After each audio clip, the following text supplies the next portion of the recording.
ഓണല്ലേ അല്ലേ? അപ്പം എല്ലാവർക്കും ഹാപ്പി ഓണം വെച്ച് സെപ്റ്റംബർ 5 ഓണാണ്. നമ്മള് പൂവൊക്കെ ഇട്ടു. ഇന്നലെ ഭയങ്കര ബിസി ആയിരുന്നു. അതുകൊണ്ടാണ് പൂവിന്റെ ഒരു മുറിക്കുന്ന വീഡിയോ നമുക്ക് എടുക്കാൻ പറ്റില്ല. അപ്പം എല്ലാവരും ഡ്രസ്സ് വാങ്ങാനുണ്ടായിരുന്നു. പിന്നെ പൂ മേടിക്കാൻ പോകാനുണ്ടായിരുന്നു. പിന്നെ ഇന്നലെ തന്നെ മറ്റേ പച്ചക്കറി കാര്യങ്ങളൊക്കെ അവർ കട്ട് ചെയ്യാൻ തുടങ്ങിയിട്ടുണ്ടായിരുന്നു. നമുക്ക് പൂ കട്ട് ചെയ്യണ്ടായിരുന്നു. പിന്നെ കസിൻസ് ഒക്കെ വന്നു. പിന്നെ ഡ്രസ്സൊക്കെ ഫിറ്റ് ആവുന്നിട്ട് ഇസ്തിരി ഇട്ട് വെക്കാൻ എല്ലാം കൂടി എന്റെ ദൈവമേ പറ്റുന്നുണ്ടായിരുന്നില്ല. പിന്നെ ഞാൻ കൈക്ക് മെഹന്തി ഒക്കെ ഇട്ടിട്ടുണ്ടായിരുന്നു. അത് ഇന്നലെ കസിനെ എത്തി കൊണ്ടുവന്നു കേട്ടോ. അവള് സ്റ്റെൻസിലൊക്കെ പാർട്ടിസിപ്പേറ്റ് ചെയ്യണം. അത് രാവിലെ ഇട്ട് എനിക്കിത് അറിയില്ല, പാട്ട് പാടാൻ അറിയില്ല, ഡാൻസ് കളിക്കാൻ അറിയില്ല. ഇത് ഞാൻ രാവിലെ എടുത്ത വീഡിയോ ആണ്. പൂവൊക്കെ ഇട്ടിട്ട് ശേഷം പൂ എത്ര ബാക്കി ഉണ്ടായിരുന്നു അറിയാം. എന്നിട്ട് നമ്മളപ്പുറത്തുനിന്ന് അപ്പുറത്തേക്ക് ഒരു ചെറിയ ഒരു അത്തപ്പൂക്കളം പോലെ കുഞ്ഞു പൂവെല്ലാം ഇട്ടിട്ടുണ്ടായിരുന്നു. അപ്പൊ നമുക്ക് പൂവ് കണ്ടാലോ? അപ്പം ഇപ്പൊ പൂക്കളം കണ്ടേ പറഞ്ഞു തന്നാ മതിയോടോ. അപ്പ ഗൈസ് ഇതാണ് നമ്മളെ പൂവ്.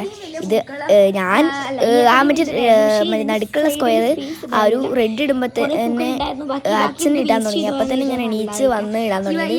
പുതിയ അതിഥി ഉണ്ട് കേട്ടോ. ഓഗി ഞാൻ ഒരു വീഡിയോയിൽ ഇട്ടിട്ടുണ്ടായിരുന്നു. ഇത് ഓഗി കുറച്ച് കുസൃതിയാണ്, പെൺകുട്ടിയാണ് കേട്ടോ ഇത്. ഓഗി പിന്നെ നമുക്ക് ആ അത്തപ്പൂക്കൾ ഫുൾ അത്തപ്പൂക്കൾ എന്നാണ് പറയുന്നത്. തിരുവോണത്തിന് ആ പൂവ് ഫുള്ള് വലുതാക്കണം എന്നുണ്ടായിരുന്നു. പിന്നെ വലുതാക്കാൻ സ്ഥലമില്ലാത്തതുകൊണ്ടാണ് ഇതാണ് ഞാൻ പറഞ്ഞ മെഹന്തി അത് ഇങ്ങനെ ഇട്ടത്. ഇത് മാത്രല്ല ഇതിന് ബാക്കിയുണ്ട് കേട്ടോ. തീരെ പൂവ് എത്തിയിട്ടില്ല എന്നൊന്നുമില്ല. പൂവ് ഓവറാവാണ് ചെയ്തത്. പിന്നെ എല്ലാ പൂവും വേണ്ടിയിട്ടാണ് ഇപ്പുറത്ത് വിട്ടത് കേട്ടോ. ഇപ്പഴത്തെ ഇത് ഈ ഒരു പൂക്കൾ ഇതിൻ്റെ പൂക്കളാണ്. പിന്നെ ഹാപ്പി ഓണം എല്ലാവരും കൂടി എഫേർട്ട് ഇട്ടിട്ട് എഴുതിയാണ് ഹാപ്പി ഓണമെന്ന്. അപ്പം ഇപ്രാവശ്യം കൂടുതൽ ആൾക്കാർ ഹാപ്പി ഓണം എഴുതുന്നുണ്ടെന്ന് എനിക്ക് തോന്നുന്നു. ഹാപ്പി ഓണം എന്നൊക്കെ എഴുതി. വൈറ്റ് ആട്ടോ ഓവറായിട്ട് കൂടുതലുണ്ടായിരുന്നത്. അതുകൊണ്ടാണ് ഞാൻ വൈറ്റ് വെച്ചിട്ട് കുറേ ലിങ്കര പരിപാടികൾ മൂക്കും വായൊക്കെ വെച്ച് കൊടുക്കുന്നുണ്ടായിരുന്നു. പിന്നെ കുറേ ഡിസൈന് അങ്ങനെ എന്തൊക്കെ ഉണ്ടായിരുന്നു. പിന്നെ എല്ലാവരുടെ വീട്ടിലും പൂവൊക്കെ ഇട്ടെന്ന് വിശ്വസിക്കുന്നു. ആൻഡ് ഉള്ളിലുള്ള കലാപരിപാടികൾ കാണിച്ചു തരാം. എല്ലാവരും ഇപ്പോൾ പണിയൊക്കെ എടുത്ത് കഴിഞ്ഞിട്ട് TV കാണാണ്. ആൻഡ് ഇതാ ഒരാൾക്ക് പനി പിടിച്ചെടുക്കാം കേട്ടോ. ഇത് അന്നേ പനി ഉണ്ടായിരുന്നു. പക്ഷെ ഇനി കുറച്ച് കഴിയുമ്പോൾ എല്ലാവരും എന്നോട് മേക്കപ്പ് ചെയ്ത് തരണം എന്നാണ് അയാൾക്ക്. ചത്ത് കിടന്നാലും ചവഞ്ഞെടുക്കണം എന്നാണല്ലോ. അതുകൊണ്ട് പുള്ളിക്കാരി മേക്കപ്പിൽ കുഴപ്പമൊന്നുമില്ല. പിന്നെ പുള്ളിക്കാരിയാണ് ഈ സംഭവം കൊണ്ട് തന്നത്.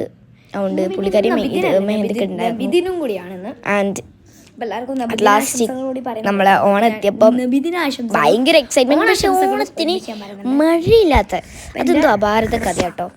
പിന്നെ ഇതാണ് കേട്ടോ ഞാൻ വാങ്ങിച്ചത് ഇന്നലത്തെ എനിക്ക് ബാഗ് വേണമെന്ന് പറഞ്ഞിട്ട് ഞാൻ ബാഗാണ് കേട്ടോ മേടിച്ചത്.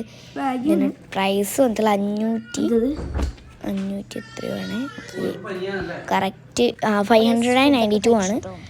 പിന്നെ പുതിയ കൂളിംഗ് ഗ്ലാസ് ഒക്കെ വാങ്ങിയിട്ടുണ്ടായിരുന്നു. അത് ഞാൻ ദുബായിൽ നിന്ന് മേടിച്ചായിരുന്നു. അച്ഛൻ വരുമ്പോൾ മേടിച്ചോളാം. അപ്പോൾ ഒരു ഇതല്ല ഓണക്കോടി കേട്ടോ, മറ്റേ ഓണക്കോടിയൊക്കെ ഇട്ട് നേരത്തെ ഫോട്ടോ എടുത്ത് ഭ്രാന്ത് പിടിച്ച് പിന്നെ ചൂടെടുക്കുന്നുണ്ട്.